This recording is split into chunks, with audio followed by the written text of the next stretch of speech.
Welcome to Business Innovators Radio, featuring industry influencers and trendsetters sharing proven strategies to help you build a better life right now. Hello and welcome to the show. This is your host, Neil Howe, and we are here talking immigration. Our special guest today is Laura Buck. She is an immigration attorney who helps individuals seeking to apply for immigration benefits or relief. Laura Buck is an associate of the law firm of Young, Cotter Meade and practices immigration law in their New Orleans and Lafayette offices.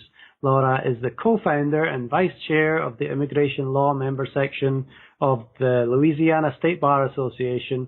She is also a member of the American Immigration Lawyers Association. Welcome to the show, Laura.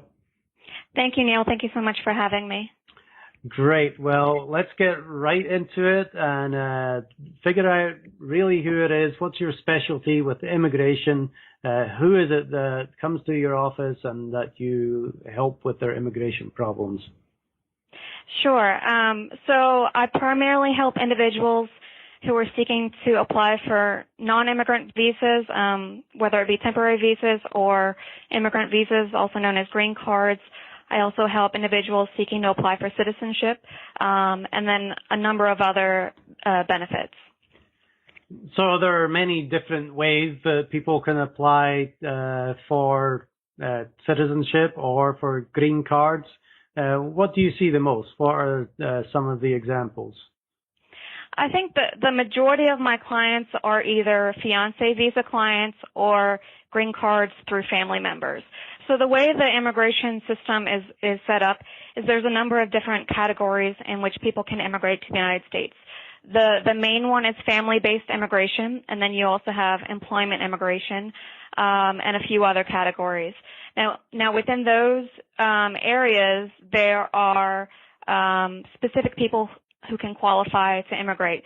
So, for example, in the family-based category, immediate relatives of U.S. citizens are eligible to immigrate if they meet a number of requirements. Immediate relatives include the spouse, parent, or child of a U.S. citizen. There's an unlimited number of visas available in that particular category. So that's kind of the majority of my clients because those visas are unlimited. Now, the other categories might include brothers and sisters of U.S. citizens, certain family members of legal permanent residents or green card holders. Those are subject to what you might refer to as a waiting list or a quota. Those visas have a cap to them every year, depending on the country that the person is coming from. And so those people might be subject to a waiting list. And then the same thing in the employment visa categories. There's 5 different categories, and those are all subject to a cap, a waiting list, because there's a certain number of visas issued out in those categories every year. So I would say the majority of my clients come from the family-based immigration category, and they're just looking to get a green card through their spouse, parent, or child, for their spouse, parent, or child. And that's the main focus of what I do at our practice. Okay, so for example, if my father is a U.S. citizen, are there any restrictions on what I would need to do to get a green card? So there's a number of restrictions everyone has to, qualifications I should say, that everyone has to meet to be able to immigrate to the U.S. Number one, there are issues of inadmissibility, and they can be criminal related. So the immigration authorities, USCIS, they perform a background check on everybody that applies to immigrate, and you know they check your criminal background and make sure that you meet those the restrictions. And I'm not going to go into detail, but you have to, not all crimes make you inadmissible, but there's a long list of crimes that would. So that's number one, is the criminal background. Number two, your sponsor has to be able to financially sponsor you. So if your father, let's say you were trying to immigrate to the U.S., you were now a U.S. citizen, your father has to be able to financially sponsor you. And so the government is going to ask to see his tax return for the previous year to make sure he meets the qualifications based on the poverty guidelines. If he does not meet those qualifications, he's going to have to find a joint sponsor to sponsor you with him. And so that's another requirement, is that the sponsor is going to have to be able to financially support you, just to ensure that the immigrant doesn't become a public charge. Another requirement is you have to undergo a medical examination and receive certain vaccinations. So they want to make sure that you don't have a serious communicable disease that's going to spread throughout the United States. They want to make sure that you're healthy and that you meet certain standards before you can come in. Now, there are waivers available. So if you had some kind of condition, you could apply for a certain waiver. Same thing with criminal grounds. There's certain criminal grounds that are waivable under certain circumstances, but I won't go into detail. But those are the main requirements. Another big one is that you haven't committed an immigration violation. So, for example, if you had visited your father here on a tourist visa and you had overstayed that tourist visa and then left the country, you may be facing a reentry bar from getting back in. So those people that have been in the United States with less than 6 months of unlawful presence generally don't face a reentry bar, but they may have difficulty coming back in. Those that have been in the United States without permission for 6 months to a year face a reentry bar of 3 years. So if you were to overstay your tourist visa for more than 6 months or less than a year, and you left the country and you tried to come back in, you would be denied admission for 3 years unless you received some kind of waiver of your unlawful presence. And then if you were to be in the country without permission for over a year, you would face the reentry bar of 10 years. So, if you left the country and tried to come back in and immigrate through your father, you would be denied admission for 10 years unless you qualified for a particular waiver. So that's all something you have to consider when you're trying to immigrate to the U.S. is financial considerations, criminal considerations, medical considerations, and then your immigration history, whether you've committed any violations in the past. And then, of course, you have to prove to immigration that you have the qualifying relationship. So a birth certificate showing your father on the birth certificate would help you as well. So that's kind of an overview of the basic requirements. Mm-hmm. Right. So making sure you have all those things in place beforehand are very important, and obviously there's significant consequences if you have stayed over your welcome. Are there any ways around this? Are there any ways that you can get a different visa maybe to stay in the United States? Sure. So I talked briefly about the family-based immigration and the employment-based immigration. There's also something called the Divisa lottery. Diversity visa lottery. And that's granted to people from countries that are considered unrepresented in the United States. The majority of people who receive these visas live in countries in Africa and certain parts of Asia, just countries that the U.S. has noted as being underrepresented in terms of the percentage of people that are in the United States. Compared to other countries. So that's another way. It's just basically a lottery. You can apply and win. And I've seen clients who have entered the United States on the lottery. There's also humanitarian forms of relief.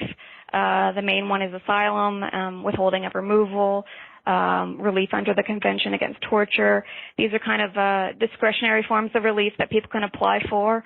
The majority of people are trying to avoid persecution in their country because of their race, religion, nationality, political opinion, or membership in a particular social group.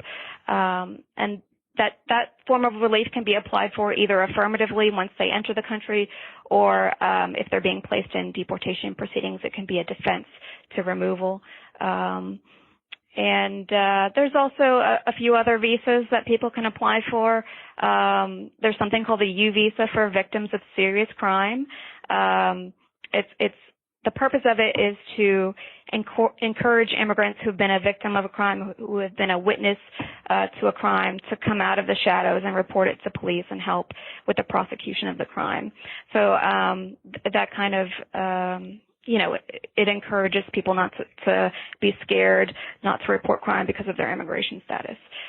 There's also something called a T visa for victims of human trafficking, and then there's a number of other ways, but those the ones that I mentioned are really the main ways: through family, employment, through humanitarian forms of relief, and through the diversity visa lottery. Well, it definitely seems you know what you're talking about here. You've thrown out all those letters and numbers. There's a whole host of it's a very options. complex area. Mm-hmm. Yeah, there's a whole host of options available to people that, they might not know about. If they get denied in one way, there may be another way that they can become legally able to at least work or stay in the country. Right. So what would you say is your magic ability? Why do people come to you versus all the other immigration lawyers out there? Well, I would just say that I do, the majority of my work is immigration, and it's what I've been doing for the past few years. I would say my magic ability is just my focus and familiarity with this area. I know that other attorneys kind of do immigration on the side. Maybe it's 10 to 20% of their practice. And I would honestly say that's a little bit dangerous if they don't take the time to read up on the law and really familiarize themselves with it, because it's one of the most complex areas of law. And the reason that people, seek immigration attorneys is because, they may be uncertain about their eligibility for a particular benefit.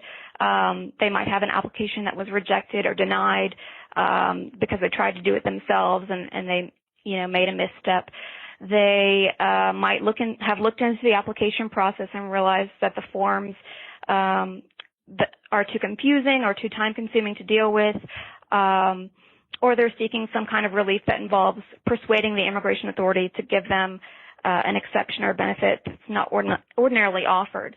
So it really, really helps to have an immigration attorney on your side, because the consequences that come with a denial of an application can be very severe. People could face deportation or a bar to reentry, which I explained earlier. It's just very important to know whether you qualify for something before you apply for something, and also to know, what you're doing through every step in the process. And that's where I come in, is I help people from start to finish. I identify their options. I let them know which option is really the best for them. I determine the best course of action, and I help them from start to finish. I've helped a lot of people enter this country and remain in this country legally, and it just saves clients time, aggravation, and money if they hire the right attorney.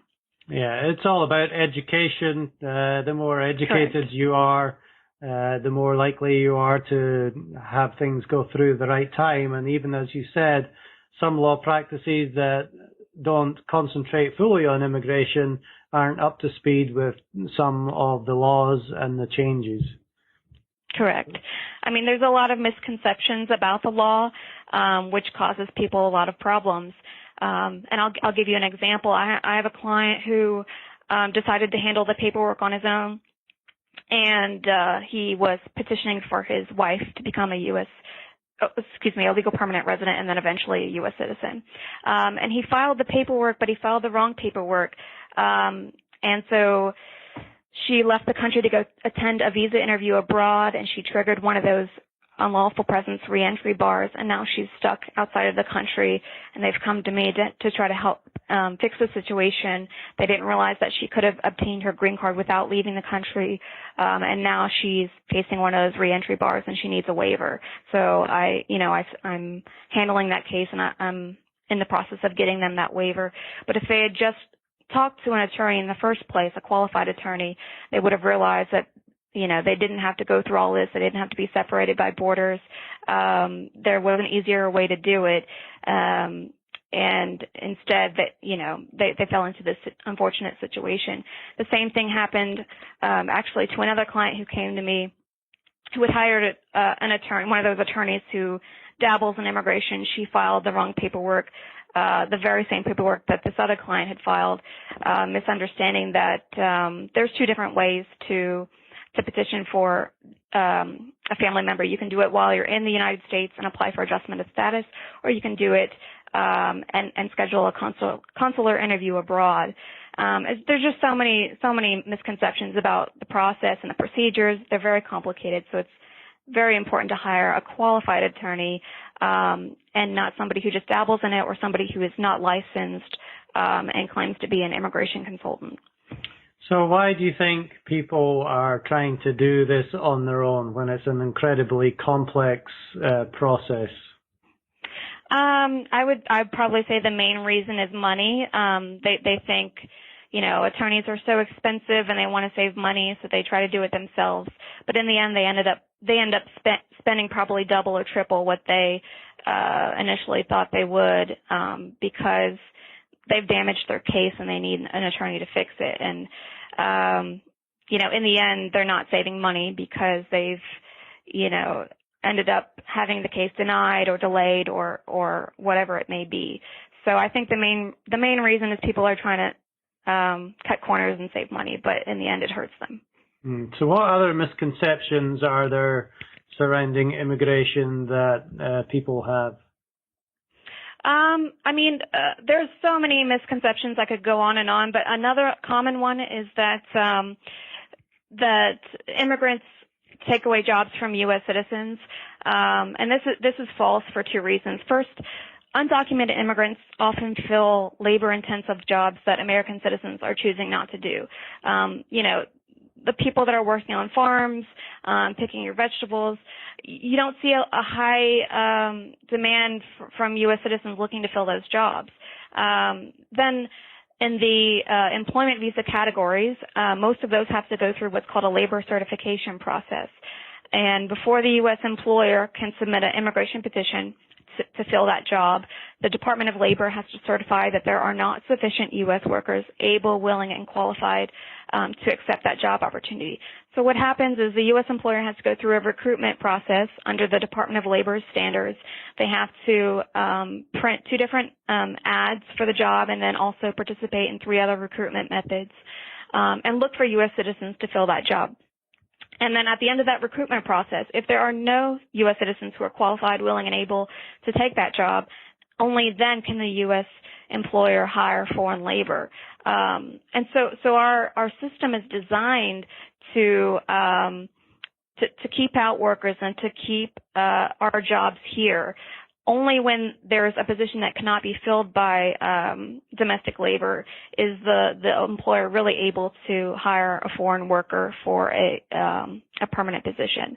Another reason that it's a misconception that immigrants are taking U.S. jobs is that there's a cap to the number of employment visas given out each year. So it's not like we have an unlimited supply of them to hand out every year. They are limited, and so just all of these factors make that misconception false. Right, and the media doesn't help with, of course, the side that they choose to show. So tell me a little bit more about yourself, Laura. What inspired you to become an immigration attorney? Sure.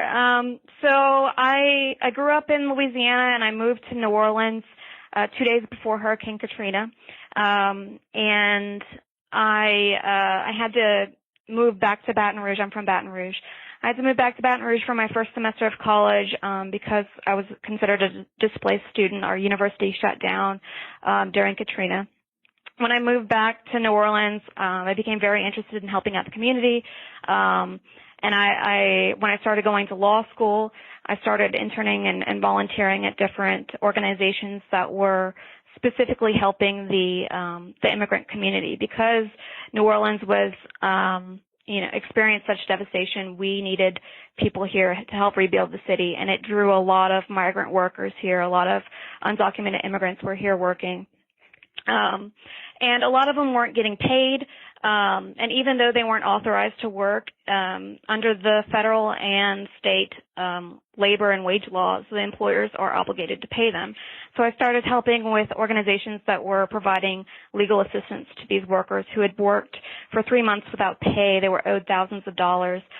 They worked in horrible working conditions to help rebuild our city, and they were treated poorly. So I became interested in helping them through these organizations, providing not only assistance with the wage issues, but also immigration issues. And so I started getting interested in that.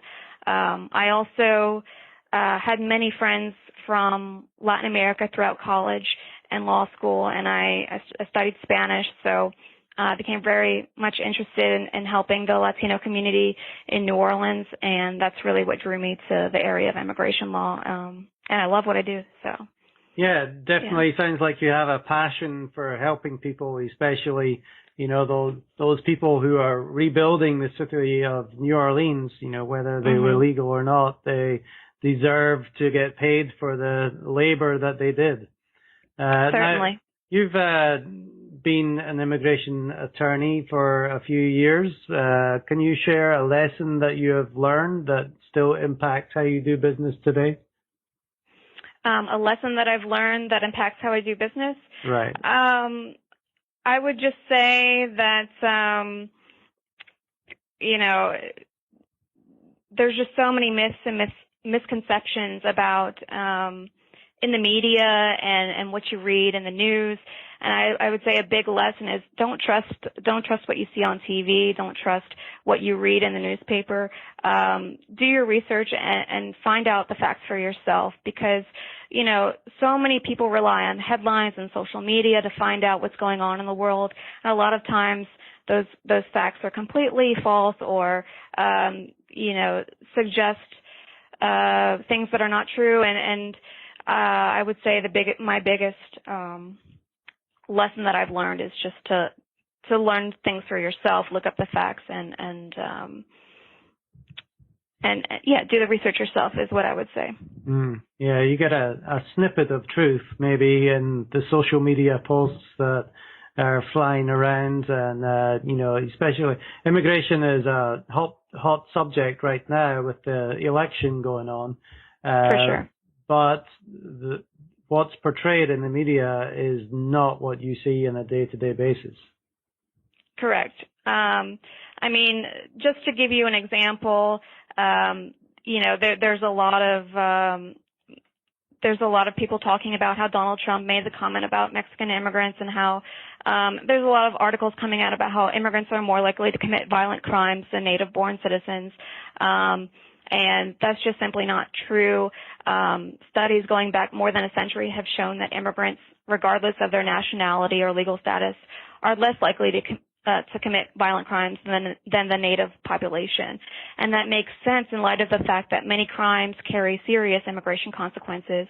Immigrants have more incentive to maintain what's called good moral behavior or good moral character, because that's a requirement for many of the defenses to deportation, as well as it's a requirement to become a naturalized citizen. So this perception in the media that immigrants are violent or immigrants are criminals, it's not true. And another misperception is, people refer to undocumented immigrants as illegals, and that term is somewhat offensive to people, because the fact that you violated an immigration law does not make you a criminal. Immigration law is an administrative law. It doesn't carry a punishment. The consequences that you're deported, and that's not considered a crime. It's an administrative proceeding.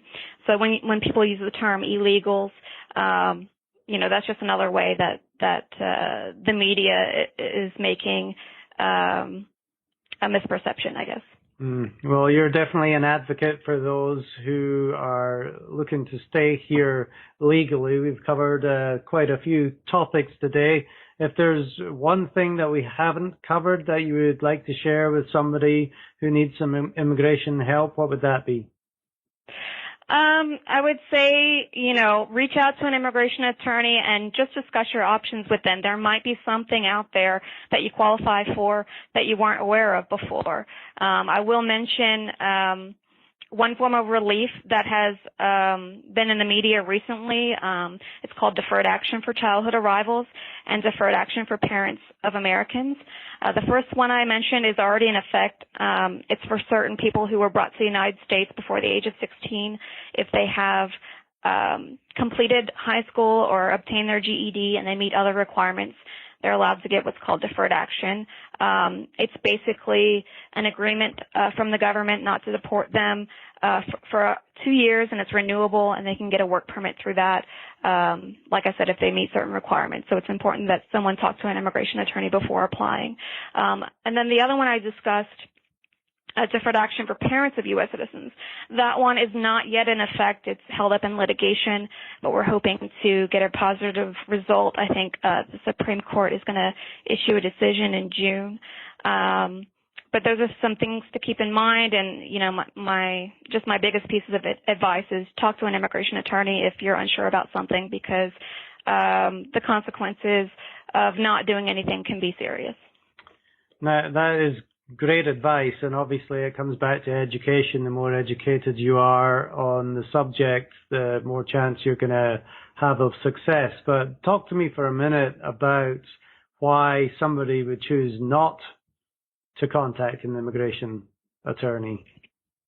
Well, like I said before, money might be the issue. And then another issue is there are people out there committing fraud, people who are unauthorized to practice law giving legal advice. They're commonly known as notarios or immigration consultants. And they're just people trying to make a quick buck. They don't care about your welfare. They don't care whether your application succeeds or not. They're just trying to make money. Whereas an immigration attorney has their license at stake. You know, I've spent thousands of dollars and time, you know, getting my education. I'm going to do everything in my power to prepare your application correctly, and ensure that everything goes smoothly, because otherwise, you know, I'm at risk of being sued for malpractice. Whereas these immigration consultants or, you know, notarios, people that hold themselves out as being immigration experts but have no license to practice law, they have nothing to lose. And so a lot of times people are tempted to save money, and they'll go to those people, and they'll end up in a worse situation than they started. But yeah, that would be my suggestion, is that maybe that's why they wouldn't talk to an immigration attorney, is because they are tempted to do otherwise. So very important to research who you're about to talk to, make sure that they're licensed and Correct. Professional. So, Correct. Laura, if people are in that situation, what is the best way for them to reach out to you and get in contact? Sure. So I work for a law firm, Young, Cotter Meade. Our website is ycmlawfirm.com. I'm also available by telephone. My phone number is 504-799-3100. And also I'm available by email. My email address is Laura, L-A-U-R-A, at ycmlawfirm.com. So you can reach me in any of those ways, and I'd be happy to set up a consultation to help someone. Great. Well, I really appreciate your time today, Laura, and sharing your expertise with our audience. Thank you so much for having me. I really appreciate it. Wonderful. Well, for our listeners, if you like what you hear, please take a moment and hit that like button and share, and we will see you next time on the show. Thanks for listening to Business Innovators Radio. To hear all episodes featuring leading industry influencers and trendsetters, visit us online at businessinnovatorsradio.com today.